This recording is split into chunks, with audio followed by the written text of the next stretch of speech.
আসসালামু আলাইকুম রহমতুল্লাহ। আজকের ভিডিওতে দেখাবো দেশি মুরগির বাচ্চার তৃতীয় দিনে বোর্ডিংয়ে কী কাজগুলো করবেন, কী ভিটামিন দিবেন আর কিভাবে বাচ্চাকে আরও শক্ত করবেন। চলুন শুরু করি।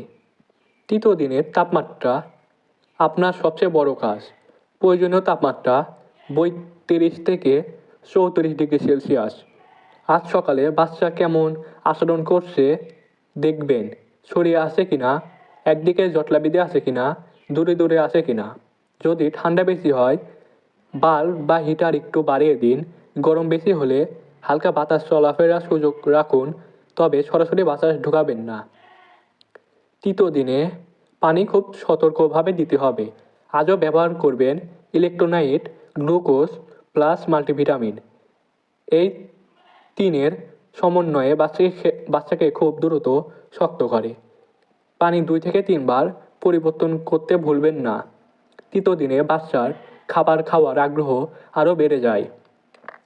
আজও দিবেন ছোট ফিড, দিনে 5 থেকে 6 বার অল্প করে। ফিডার যেন সবসময় পরিষ্কার এবং শুকনো থাকে। ভেজা খাবার রেখে দিলে ডায়রিয়া রোগ হতে পারে। তৃতীয় দিনেও কঠিন ওষুধ লাগবে না। আমরা এখন শুধু বাচ্চাকে শক্ত করছি। আজ যে ভিটামিনগুলো দিবেন, মাল্টিভিটামিন, ইলেকট্রোলাইট, গ্লুকোজ, এগুলো বাচ্চার রোগ প্রতিরোধ ক্ষমতা বাড়ায়।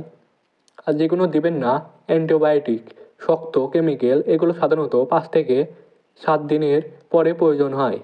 তৃতীয় দিনে পরিষ্কার পরিচ্ছন্নতা খুব গুরুত্বপূর্ণ। বিছানা ভিজা মনে হলে সাথে সাথে পরিবর্তন করুন। ফিডার প্রতিদিন সাবান গরম পানিতে ধুয়ে নিন। ঘরের ভেতরে যেন জড়াই না ধরে সেদিকে খেয়াল রাখবেন। পরিষ্কার ঘর রোগ কম, বাচ্চা দ্রুত বড়। আজ বাচ্চাকে লক্ষ্য করবেন সক্রিয়ভাবে হাঁটছে কিনা, খাবার খাচ্ছে কিনা, কারোর ডানা ঝুলে আছে কিনা, কেউ কেসে বা হাসি দিচ্ছে কিনা, শরীর দুর্বল বা আছে কিনা। 80% সমস্যা তাপমাত্রা বা পানির সমস্যা থেকে হয়। সেগুলো ঠিক রাখলে বাচ্চা সুস্থ থাকবে। এগুলোই ছিল দেশি মুরগির বাচ্চা তৃতীয় দিনের সম্পূর্ণ বোর্ডিং কেয়ার। তো ভিডিওটা ভালো লাগলে লাইক, কমেন্ট আর সাবস্ক্রাইব করতে ভুলবেন না। আল্লাহ হাফেজ।